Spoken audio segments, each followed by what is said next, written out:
5 minutes after 11 o'clock. Thank you for tuning in.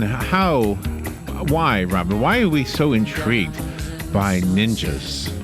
I know. We love those awesome. kinds of stories, don't we? Yeah. We have a story right here called Betrayal, and I apologize in advance. The author is listening, and I'm telling you, when you read the book, you have your own pronunciation of what IGA says. How you say that, right? So I was in my mind as I'm reading it, thinking Iga. Yeah. That's how I'm pronouncing it in my head, but I don't know if that's right or not. So I'll say it that way, and then she can correct me. Betrayal at Iga is a Hiro Hattori novel. It's written by Susan Spann. Susan is on the phone. In addition to being an amazingly talented author, she's also an attorney and a researcher and an historian. That's an important part in this book, that she is an historian. I don't know what raising seahorses has to do with anything, but it does say that, and she also raises rare coral. We have seahorses in the Homosassa River, by the way, according to the sign. Cool. Susan Spann. Good morning, Susan. Thank you for being on the show with us today. Good morning. Thank you for having me on the show. And you're absolutely correct. It is Betrayal at Iga. Okay, thank you. Wow. See, and Well, you were sometimes right. I'm never Absolutely. sure. Is that the same way the grocery store chain is pronounced? You know, it is, and I have readers who have said to me, we were not sure whether to be disappointed or excited that it wasn't in a grocery store. And I thought, well, unfortunately, but occasionally I think that too. When I see my own title, I occasionally think Betrayal at IGA, and I go, wait a minute, no, but... Oh, that's too funny. So before we get into the important reason you're on, which is your book, you raise seahorses? I do. I fell in love with seahorses when I was a little kid, and my great-grandmother's house on Balboa Island in Southern California had a boat dock, and we could look under the boat dock, and there were seahorses back then still living in Balboa Bay. I don't know if they still do, but and so I've just always loved them. And then when I started working from home and had the time to take care of them, they're kind of needy little creatures, but they're fascinating. Wow. So. Yeah, we have a river here called the Homosassa River, and I've never seen seahorses in it, but there's a sign. There's a restaurant right on the river, and there's a sign for the boaters to not disturb the seahorses. And I don't know if it's a joke or if there really are seahorses. I've said this on the air before, and I've had listeners call me up and tell me there are indeed seahorses. It's a brackish water river because it connects to the Gulf of Mexico, so it is not completely fresh. It's probably got a lot of salt in it. I don't know if that's important. The seahorses that I raise actually come from Florida. There is a breeder in Florida called Seahorse Source, and so my seahorses actually are Florida seahorses, believe it or not. Oh, so really? Yes, and so there are seahorses in that river, and the breeder is actually right near there. So yes. Well, that explains everything. All right, now I took up too much of your time. Let's go to the book, Betrayal at Iga. Tell me about the historian that you are and this story. How did the two come together? Well, I fell in love with Japan back in 1980 after watching the Shogun miniseries with Richard Chamberlain, and my son laughs because when I'm in a room full of people, especially women, I can sort of tell how old the group is because everyone who remembers that miniseries starts nodding immediately. Robin? And Robin, no. Now I've just dated myself. But I remember when I went to college, I majored. Yeah. There you go. I majored in Asian studies, and I've loved Japanese history and culture just my whole life. And one morning back in 2012, I was getting ready for work, and I was putting on eyeliner, as I suppose that's the trigger for lots of good ideas, I suppose. I think so. And the thought popped into my head, which was most ninjas commit murders, but Hiro Hattori solves them. Just out of the blue. and so you go back to what year? What year does the book start in? The series starts 1564 is the first book, and Betrayal at Iga is the fifth book in a series, but the books are all standalone, so you don't have to have read any previous book to read this one, and it's 1565. Okay, that's what I thought. Yeah, 1565. Okay, so I didn't even realize there were earlier books. So if you fall in love with this book, you got to do the prequels.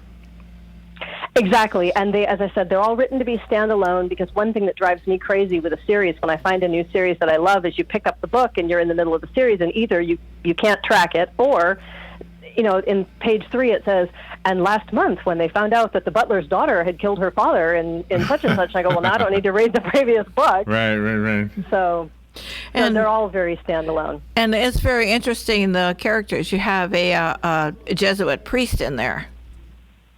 Yes, the Jesuits were actually in Japan in 1565, and it was also the height of the real historical ninjas who were both assassins and spies, espionage agents. And so I thought, wouldn't it be fun if we took a ninja, a committed and non-repentant assassin, forced him to act as a bodyguard for a Jesuit priest who has a completely different worldview, and then make them solve mysteries together? Completely different worldview. It's fascinating. Isn't that Absolutely. the story of humanity? A completely different worldview, right? I think what you're showing us in the book is that we really haven't changed a whole lot in today's world, except for what we use. The tools. That's true. It's very true. And one of the other things that I love about the book is that Hiro and Father Mateo, although from very different worlds, they come to discover that they can be friends and that they have a lot in common despite their differences. And I think that's also kind of an important message for people, is that, if you give somebody a chance, we have more commonalities than maybe we think we do. And you also bring the samurai in there. I always thought they were like one and the same, but they're totally different. The samurai was actually a social class. So they were the nobility of the time. And if you were born into a samurai family, you were a noble. Whereas ninjas actually, as assassins, stood outside the social order. And Hiro is from a samurai family, but is a ninja. And so he identifies as a ninja, even though he, in his daily life, impersonates a samurai. Wow. The fact that the two countries, Japan and the United States, have assimilated, I mean, we're friends, we're kind of like this, almost like the same culture. We got a lot of the similarities. That compared to the old times when we were completely different, right? I guess now we respect each other's religion more than we did back then, because religion played a big part in this, didn't it?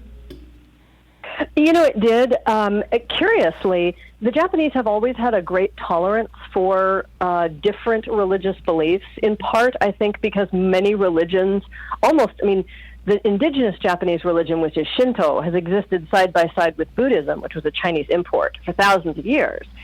And the attitude in Japan really has been traditionally, your religion is your personal business, and it's not my business, and so you can worship whatever you want, and I expect you to appreciate that I worship whatever I want. And so one of the problems the Jesuits had was that they showed up, and rather than fighting with them about it, a lot of the time that they were in Japan, people were just like, that's nice.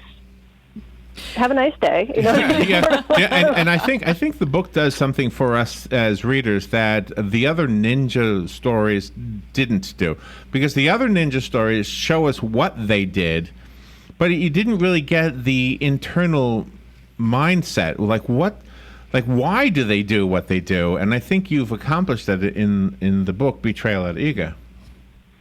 Well, thank you. That was one of the things I really sort of wanted to do. It was great to be able to take these characters to Hiro's home, and I thought, if you're going to do a book about a ninja village, the thing I would want to know is, what was life really like there? What did people really think? And so, without sacrificing, the pace or the story, because I want to tell a good story. Right. But also to really be realistic in terms of the fact that, these were real people who really did these things in their lives, and, what would it be like to be them? And you're also a humorist, so the story isn't just strictly gloom and doom. You really have some good punches in there.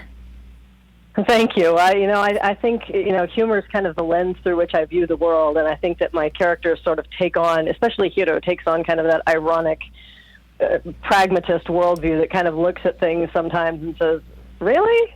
Mm-hmm. So, have you met Richard Chamberlain? I have not. That would be a wonderful thing. It seems like there's a little delay in our asking questions and hearing answers. So thank you for putting up with that. I apologize for that. All right, the book is called Betrayal at Iga. It is written by Susan Spann. I have a copy of the book. If you would like the copy that was sent to me, please call me. I'll leave it for you on Patsy's desk. The rest of us have to go buy it. Susan, can you direct us to a website, please? Yes, absolutely. The book is available at Amazon.com, of course, BarnesandNoble.com, IndieBound, at any local bookstore. They're carrying it across the country. And then my website is SusanSpann.com. And there's two N's in Spann. Let me give away the book real quickly. Good morning. You've got the book. Who's this? B. D? Oh, I hear the delay. June. June? June. Jean. Oh, Jean.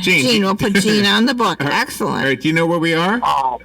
Boy, I sure do. I won a cookie from you one time. more than a month ago, though. All right, you got it. It'll be waiting for you here.